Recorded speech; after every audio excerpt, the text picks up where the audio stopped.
예레미야 1장 1절에서 10절까지 베냐민의 땅 아나돗의 제사장 중 힐기야의 아들 예레미야의 말이라. 아몬의 아들 유다와 요시야의 다스리시 13년에 여호와의 말씀이 예레미야에게 임하였고, 요시야의 아들 유다 왕 여호야김 시대부터 요시야의 아들 유다 왕 시드기야의 제11년 말까지 이만이라. 이해 5월에 예루살렘이 사로잡히니라. 여호와의 말씀이 내게 임하니라. 이르시되 내가 너를 복중에 짓기 전에 너를 알았고 내가 태에서 나오기 전에 너를 구별하였고 너를 열방의 선지자로 세웠노라 하시기로. 내가 그날에 슬프도소이다. 주 여호와여 보소서. 나는 아이라 말할 줄 알지 못하나이다. 여호와께서 내게 이르시되 너는 아이라 하지 말고 내가 너를 누구에게 보내든지 너는 가며 내가 내게 무엇을 명하든지 너는 말할지니라. 너는 그들을 위하여 두려워 말라. 내가 너와 함께하여 너를 구원하리라. 나 여호와의 말이니라 하시고, 여호와께서 그 손을 내밀어 내 입에 대시며 내게 이르시되 보라 내가 내 말을 내 입에 두었노라. 보라 내가 오늘날 너를 열방 만국 위에 세우고 너로 뽑으며 파괴하며 파멸하며 넘어뜨리며 건설하며 심게 하였느니라. 아멘. 예, 은혜가 충만한 오늘도 수요 기도회인 줄로 믿습니다. 한번 우리 PPT를 하나, 첫 번째 시간이잖아요. 예레미야에 대한 서론, 오늘 말씀이 되겠습니다. 예레미야는 누구인가? 한번 따라하세요. 예레미야는 누구인가? 이 도표 하나만 일단 오늘 기억하시면 될 것 같습니다. 선지자 또는 설교자로서 예레미야의 활동 시기 간단합니다. 이렇게 한 도면에 제가 다 담아놨어요. 이게 예레미야 52장까지 전체 요약입니다. 예레미야 몇 살에 선지자로 설교자로 부름받았죠? 그의 콜링, 그 연도가 언제일까? 주전 627년입니다. 주전 627년. 그때 예레미야 나이 몇 살? 20살이에요. 20살. 20세 나이에 부름을 받아 이렇게 5명의 왕들이 남유다를 지배하고 통치하던 이 참 유다 말기, 바벨론에서 나라가 망하기까지 5명의 왕들을 거치면서 줄기차게 하나님의 말씀을 전했던 종이 바로 예레미야입니다. 예레미야. 그래서 남유다에서 그가 설교자로서 선지자로서 활동했던 시기는 주전 627년에서 587년까지입니다. 그래서 몇 년을 쓰임 받았다? 40년입니다. 40년 동안 설교자로서 하나님께 쓰임 받은 위대한 종, 그가 예레미야예요. 20살의 나이에 부름을 받아서 그것도 안 하려고 나는 선지자로서 자격이 1도 없는, 나는 설교자로서 쓰임받을 수 있는 전혀 상황이 아닌, 나는 그러한 능력도 없는 사람이라고 그렇게 잡아뺐던 이 예레미야를 하나님이 강권하셔서 부르셔서 쓰시기 시작한 거예요. 그래서 요시야 왕 제13년이 되었던 그 해가 주전 627년입니다. 이때 그가 하나님으로부터 콜링을 받아 그리고 선지자로서 이제 드디어 활동하기 시작한 겁니다. 요시야 왕부터 여호아하스, 여호야김, 그 다음에 여호야긴, 그 다음에 마지막 왕이 누구예요? 나라가 시들시들해지면서 망하는 그 시점에 왕이 시드기야죠. 시드기야.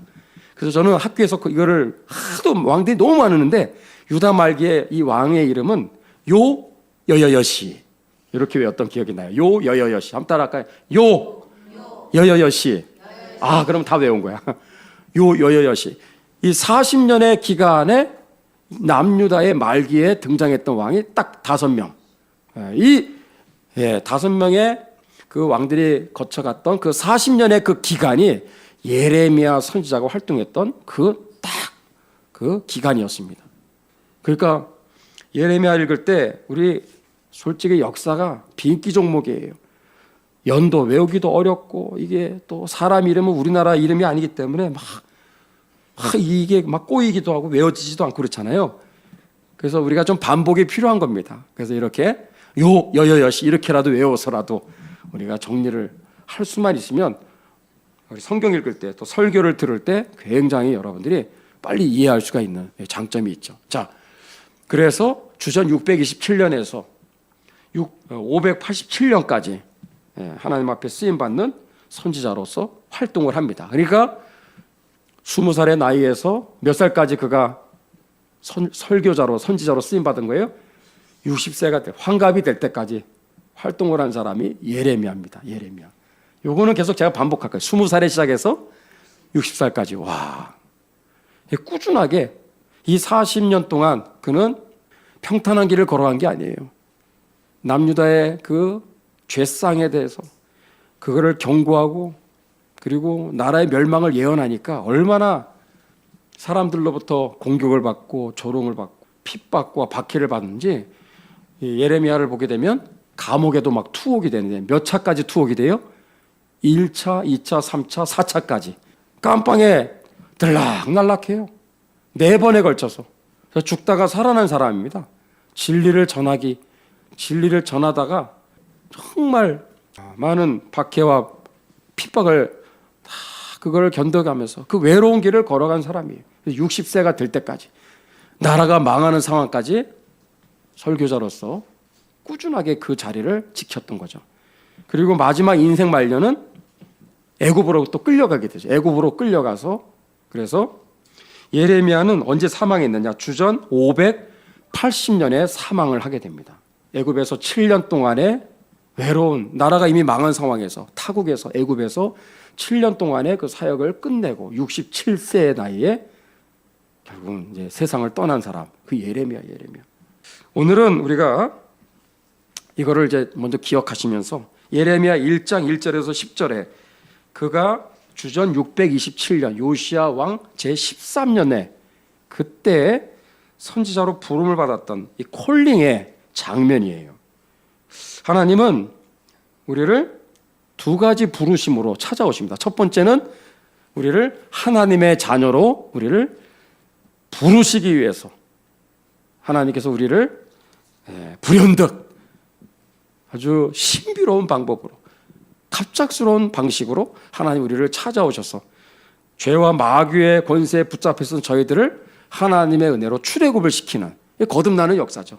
이것은 마귀의 자녀에서 하나님의 자녀로 변화되는 이것은 구원의 부르심인 줄로 믿습니다. 이 부르심, 이게 첫 번째 부르심이라면 두 번째는 뭘까요? 우리를 사역자로 하나님이 부르십니다. 우리가 예수님 믿고 구원받는 것으로 끝이 아니라 여기에 있는 우리 모두가 다 사역자들로 사명자들로 하나님은 다 예정하셨어요. 그 여러분들이 이거를 믿으셔야 돼요. 우리는 그냥 구원받고 나 혼자 천국 가는 이게 끝이 아니라 다 하나하나 다 주님으로부터 부름받은 다 사역들이 있는 거예요. 사명이 있는 거예요. 그게 다 사람마다 다 달라요. 참 옛날에 정말 유럽의 종교개혁 이후에 거기에 선교에 놀라운 부흥이 일어났을 때요.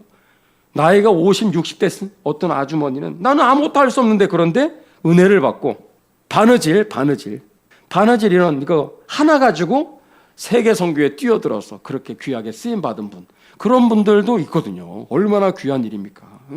정말 하나님은 다 하나하나 정말 돌멩이를 들어서라도 쓰시는 하나님인데 하물며 하나님 형상으로 존귀하게 이 땅에 태어난 저와 여러분들 목적도 계획도 없이 이 세상에 존재하는 사람은 아무도 없어요. 그래서 두 가지 부르심을 꼭 기억해야 돼요. 하나는 구원에 대한 부르심입니다. 부르심. 하나님의 자녀로서의 부르심. 두 번째는 사명자로서의 부르심이에요. 그래서 아까 우리 불렀잖아요. 주님 내가 여기 있사오니 나를 보내소서. 이것은 우리 모두의 고백이 되어야 될 줄로 믿습니다. 그래서 우리가 교회 생활, 신앙 생활, 예배 생활 우리가 하다 보면은 어느 순간 우리가 이 사명자로서 사역자로서의 부르심을 우리가 맞닥뜨리게 되는 순간이 옵니다. 그럴 때 우리는 어떻게 해야 될까요? 그거를 피해갈 수가 없는 거예요. 저 우리 하늘교회 모든 성도님들이 이 두 가지 부르심에 다 응답할 수 있기를 축복합니다. 그러려면 우리가 예레미야를 모델로 잘 삼아야 돼요. 예레미야를 보면 이렇게 우리가 주님 앞에 응답하면 되겠구나 라는 것을 우리가 알 수 있습니다. 자, 주전 627년 그의 나이 20세 나이에 그가 이 약관의 나이라고 그러잖아요. 20세 나이에 선지자로서, 이 지금으로 말하면 뭐예요? 설교자로서 부름을 받는 거예요. 좁게 말하자면 지금의 신학생 또 목회자의 길을 걸어가는, 아마 거기서부터 우리가 또 이 얘기를 적용할 수 있겠죠. 그래서 저는 우선 모르겠어요. 우리 하늘교회 안에 신앙생활을 하면서, 교회 생활을 하면서 내심 또 그런 기대가 있어요. 우리 하늘교회 안에 정말 우리 교회를 통해서 훌륭한 목회자들이 많이 배출됐으면 좋겠어요. 특별히 설교자들이 많이 배출되면 좋겠어요. 이 시대에 어둠을 정말 비추는 하나님의 말씀을 영광스럽게, 하나님의 말씀의 진리의 빛을 강력하고 담대하게 또 선명하게 이 말씀을 전할 수 있는 그런 설교자가 많이 배출됐으면 좋겠어요. 근데 주의사항이 있어요. 하나님은 부르지 않았는데 내가 신학교 가는 경우, 이거는 아닙니다. 이건 아니에요. 하나님 나를 부르셨다고 이제 자꾸 생각들 하는데, 하나님으로부터 확실한 부르심이 확증이 없는데 신학교에 가는 거는 난 절대 반대예요. 그리고 동기와 목적이 이게 명확해야 돼요. 이게 직업이 아니거든요. 지금은 너무 직업화가 돼가지고, 또 심지어 어느 큰 교회들은 세상에 교회가 민노총에 가입이 돼가지고, 아세요? 칼출근 칼퇴근이야. 야, 그 집회를 하는데, 그 작년에 그런 일이 있었잖아요. 그 큰 교회 불려다가 구국 집회, 애국 집회, 막 기도 집회를 하는데, 아니 오후 5시가 지금 넘어갈 판이야 지금. 그러니까 부목사가 앞에 와서 진행자한테 5시 우리 칼퇴근해야 되니까 빨리 끝내달라고.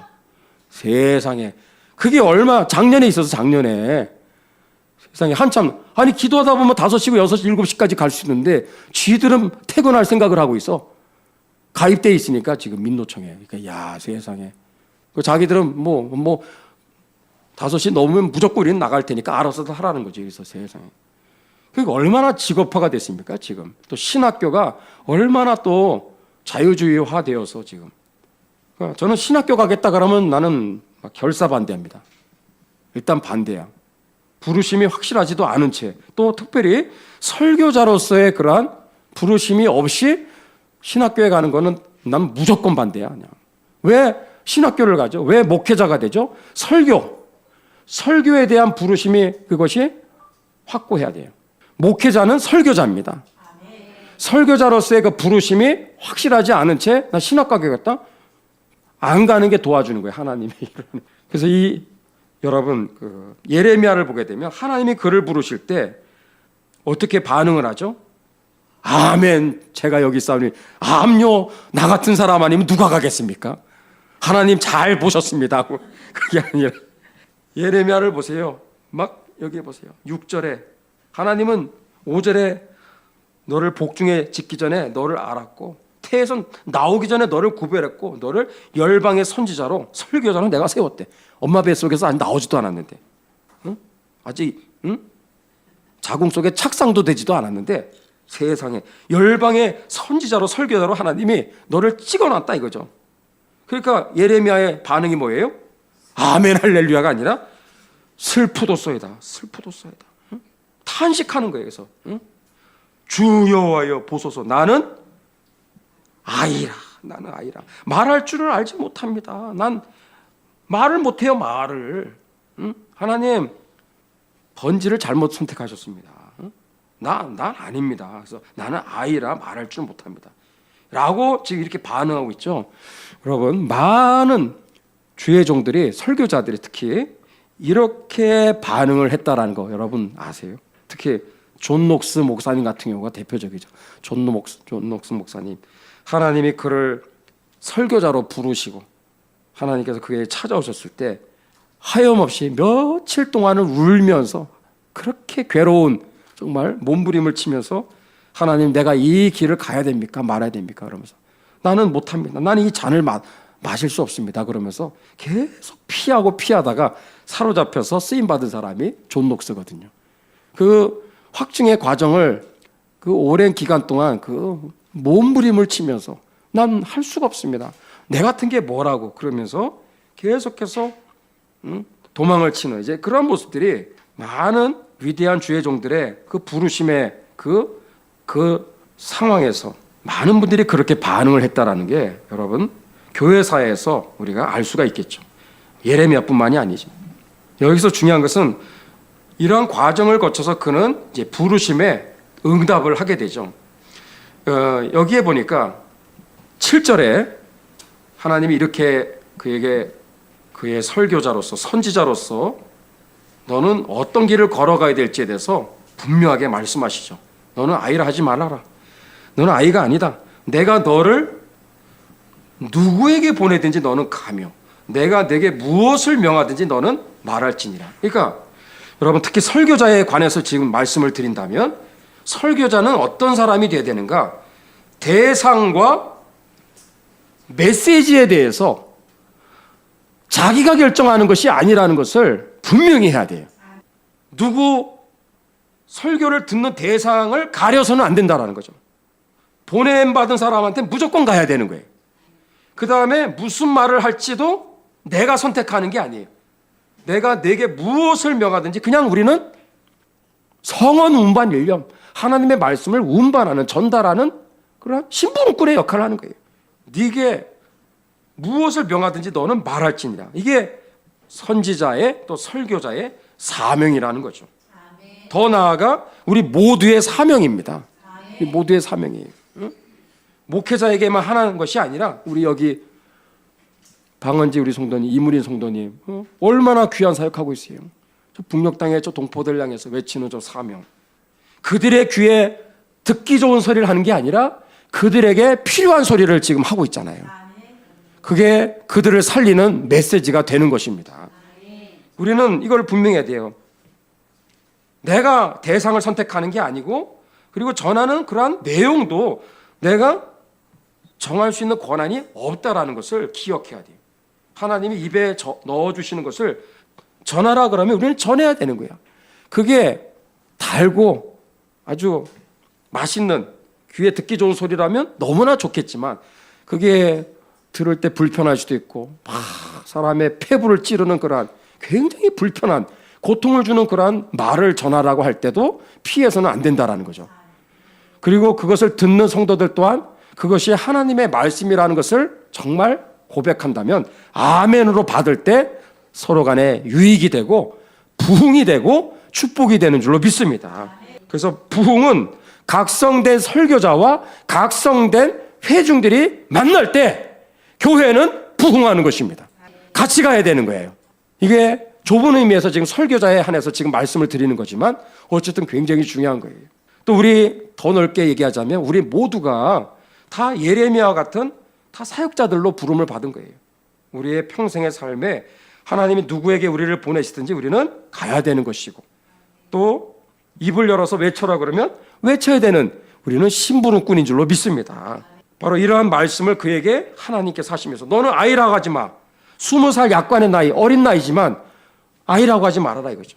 여러분 조지 휘필드 목사님이 21살 그 정말 똑같은 거의 비슷한 나이에 21살 그 어간에 회심을 하고 그리고 정말 그 애띤 21살에 그 정말 어린 학생이잖아요. 그리고 얼굴도 동안이었다고 그래. 그리고 눈이 4살 때 의료사고를 당해가지고 사팔뜨기가 됐어요. 사팔뜨기가. 그 간호사가 실수를 하는 바람에 눈이 이상하게 사팔뜨기가 돼버렸어요.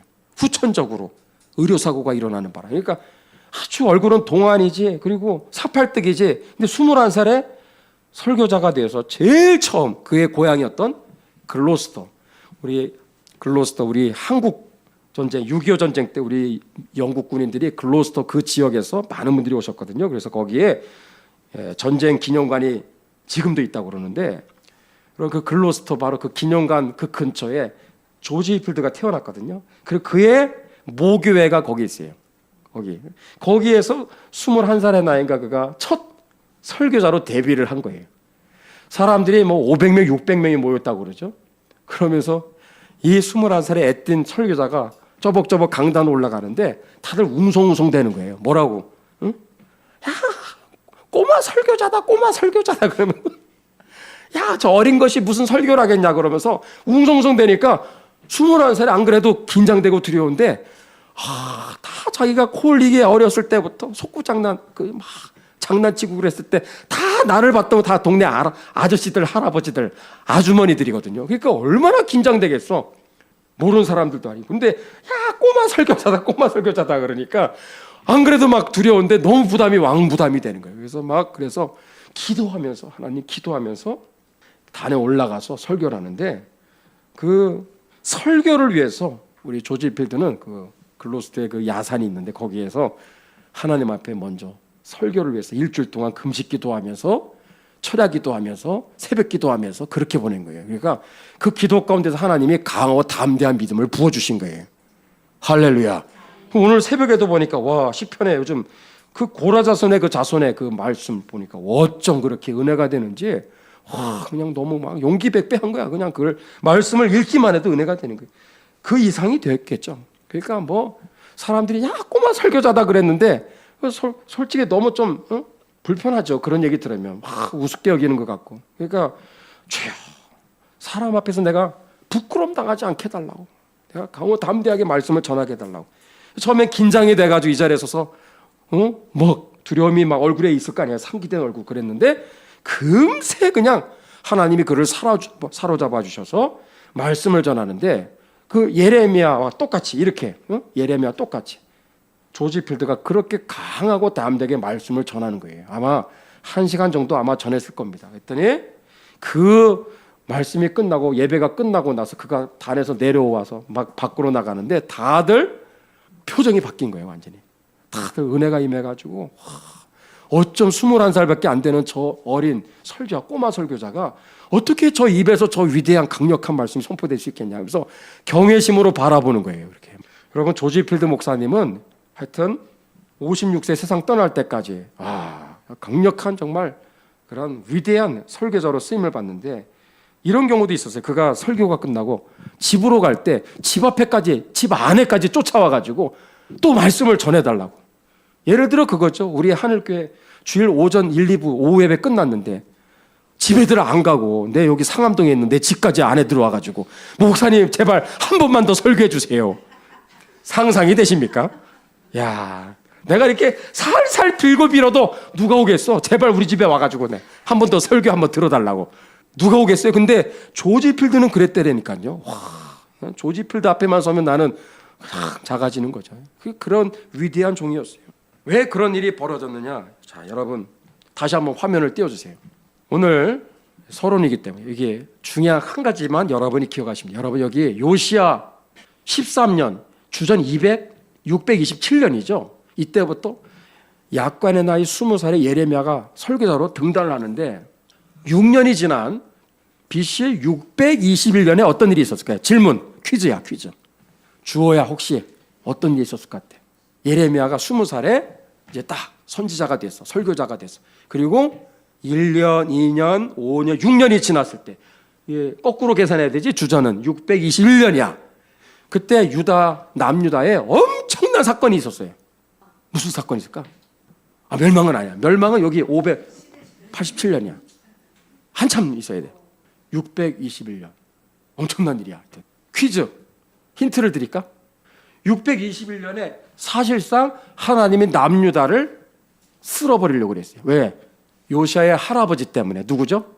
이것도 퀴즈. 요시아의 할아버지. 못돼 먹은 왕. 55년 동안 장기 독재 통치를 했어. 나라를 아주 거들냈어. 완전히 우상 숭배 국가로 만들어버렸어. 그래서 그놈 때문에 내가 남유다를 결코 용서하지 않겠다라고 할 정도로 하나님이 그렇게 화가 났어. 누구지? 누구 때문에? 요시아의 할아버지야. 므낫세야. 그렇지? 므낫세야. 박수 한번 해주세요. 박수. 오, 잘했어. 므낫세 때문에 남유다 내가 절대 용서 못해. 너희들 이제 끝났어.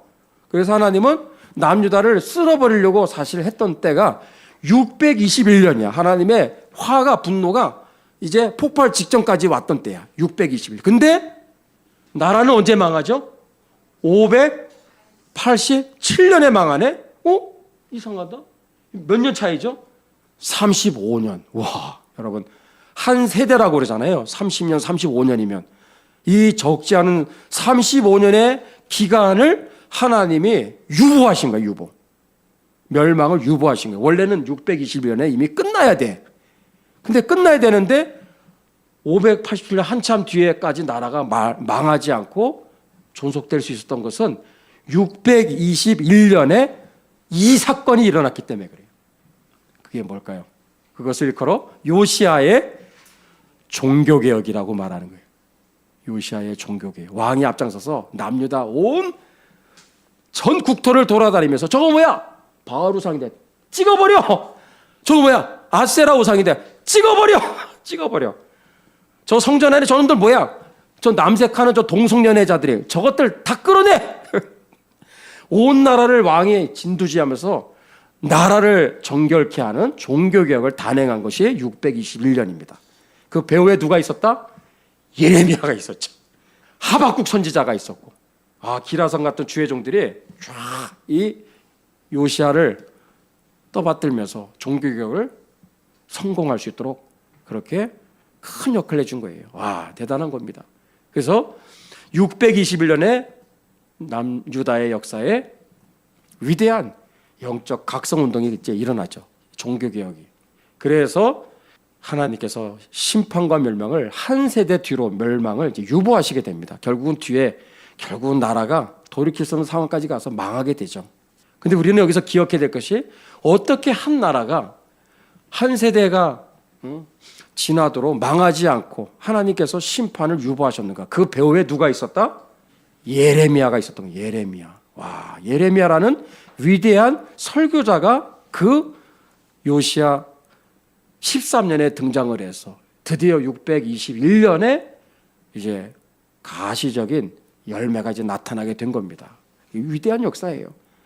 자, 어떻게 이 예레미야가 사역을 했길래 이렇게 위대한 한 시대에 그 나라가 구원함을 얻는 이런 역사가 일어났을까? 저는 오늘 그 얘기를 17절에서 19절까지 얘기하고 마무리를 하려고 그래요.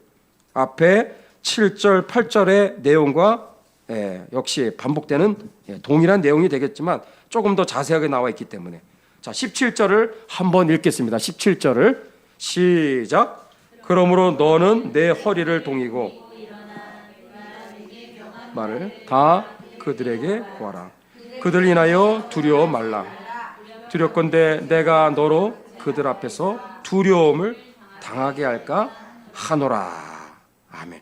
여러분, 처음엔 난 아이입니다. 난 말도 할 수 없어요. 난 20살밖에 안 돼요. 난 진짜 나는 말할 줄을 모르는 정말 나는 자격이 없는 사람입니다. 그런데 하나님은 그에게 용기와 그리고 확신을 심어주시죠. 그게 이제 특별히 8절이죠. 너는 그들을 인하여 사람 두려워하지 말라 이거예요. 내가 너와 함께하여 너를 구원하리라. 나 여호와의 말이니라. 여러분, 나를 살리는 힘의 근원은 마인드 컨트롤이 아닙니다.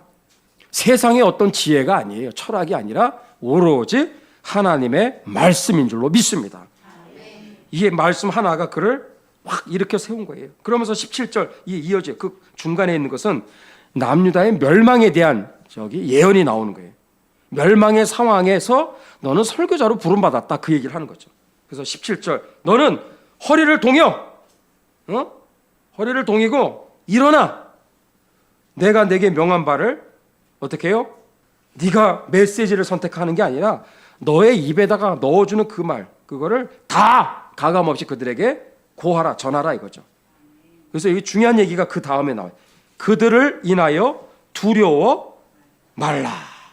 그들을 인하여 따라합시다. 그들을 인하여 두려워 말라. 아멘.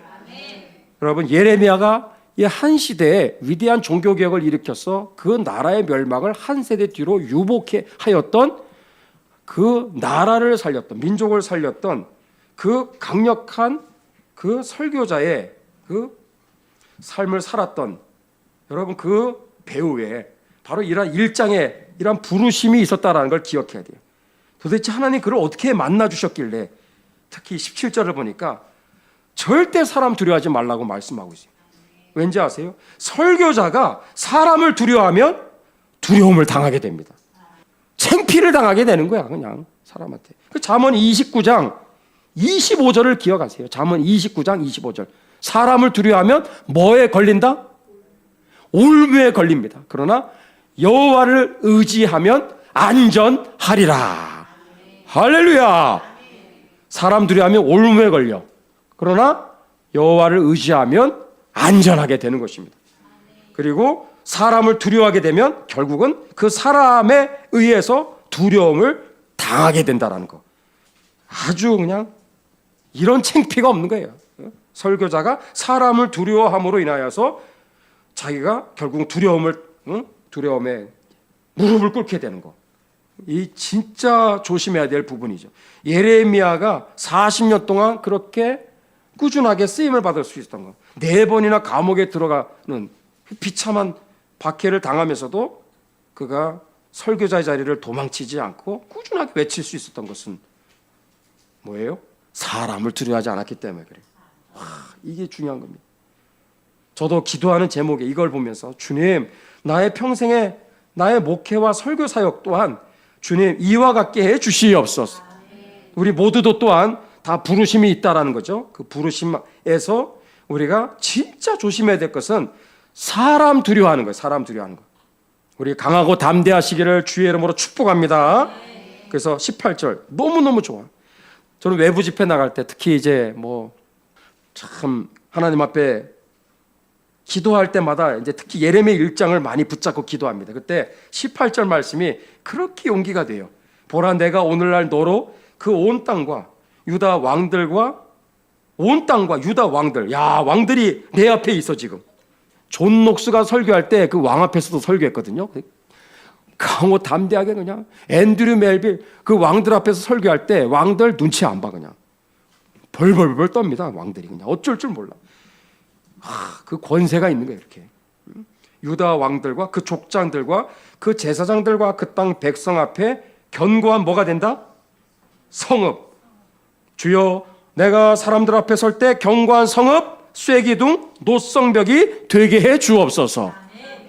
그 기도를 이제 이렇게 나가서 사역을 할 때 기도할 때마다 주셨던 참 힘이 되었던 말씀이 이제 예레미야 1장 18절이에요. 그러면서 19절 다 같이 마지막으로 읽습니다. 그들이 너를 치나 이기지 못하리니 이는 내가 너와 함께하여 너를 구원할 것임이니라. 여호와의 말이니라. 아멘. 그들이 너를 치나 이기지 못해. 왜? 하나님이 함께 하시기 때문에 그렇습니다. 그래서 그를 해하려고 하는 수많은 악한 세력들로부터 예레미야를 구원해 주시겠다고 20살의 나이에 설교자로 부름을 받았던, 나는 아이인데 말 못해요, 나는 자격 없어요, 그랬을 때 하나님이 이렇게 그에게 용기와 확신을 심어주신 거예요. 그래서 환갑이 될 때까지 40년 동안 줄기차게 설교자로서 쓰임을 받은 겁니다.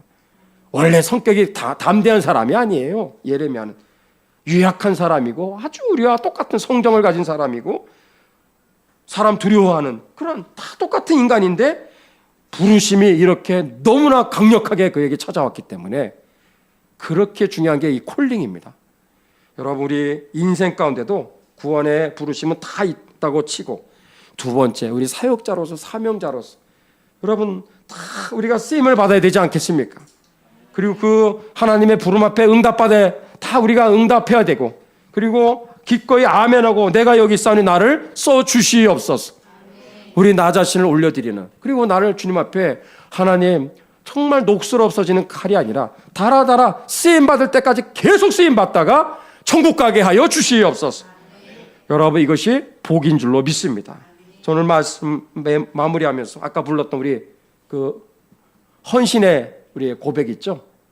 찬양이라고 보기에는 좀 그렇지만 그러나 이 참 고백, 주여 내가 여기 있사오니, 우리 한번 예레미야의 말씀 우리가 이제 시작하면서 우리 앞으로 예레미야와 함께 같이 웃고 울고 같이 우리도 이 예레미야를 통해서 참 하나님 앞에 또 기도하고 울고 회개하고 또 나라를 위해서 기도하고 함께 기도하는 또 은혜를 또 함께 나누는 시간이 될 텐데, 이 첫 번째 출발점이 바로 우리 1장이잖아요. 이 부르심이거든요. 주님 앞에 우리가 이 찬양 올려드리면서 고백하면서 주님, 나도 예레미야와 같이 나의 삶도 이렇게 주님의 이러한 부르심 앞에 하나님 도망가지 않게 하시고 그리고 기꺼이 순종하게 하시고 쓰임 받게 하여 주시고, 우리 특별히 하늘교회 안에서 우리 모두가 다 귀한 일꾼들로 하나님이 다 부르신 줄로 믿습니다. 이 자리에 여러분 앉아서 지키는 것 또한 너무나 귀한 사역이에요. 할렐루야. 아멘. 그래서 우리 또 기도의 파수꾼이 된다고 하는 거, 너무나 귀하죠. 권사님이 된다고 하는 거, 안수집사님이 되고, 우리 집사님이 되고, 우리 하늘교회 우리 회원이 되고, 청년부가 되고, 우리 성도가 된다고 하는, 여러분 너무나 귀한, 우리는 다 중요한 일꾼으로 부름받은 사람들이라는 걸 기억하면서 우리 함께 같이 헌신의 우리 고백을 올려드리면서, 주님 나를 사용하여 주옵소서, 나를 써 주시옵소서, 나를 보내 주시옵소서, 우리 그렇게 하나님께 올려드리며 합심하여 기도하겠습니다. 우리 서창훈 목사님을 만났습니다. 은퇴 이후에도 더 활발하게 사역하고 계시고, 내일 인도네시아를 한 3주 동안 또 설교 또 순회 사역을 또 이제 하시기 위해서 또 다녀오신다고 그래요. 오늘 2-3시간 동안의 귀한 만남과 교제가 굉장히 아주 참 너무 감격스러웠던 그런 시간이었습니다. 은퇴 이후에도 저렇게 귀하게 쓰임 받고 있구나, 참 너무 참 아름다운 모습이었고요. 제가 오기 전에 도봉구니까 거기가 성북 저기 도봉구잖아요.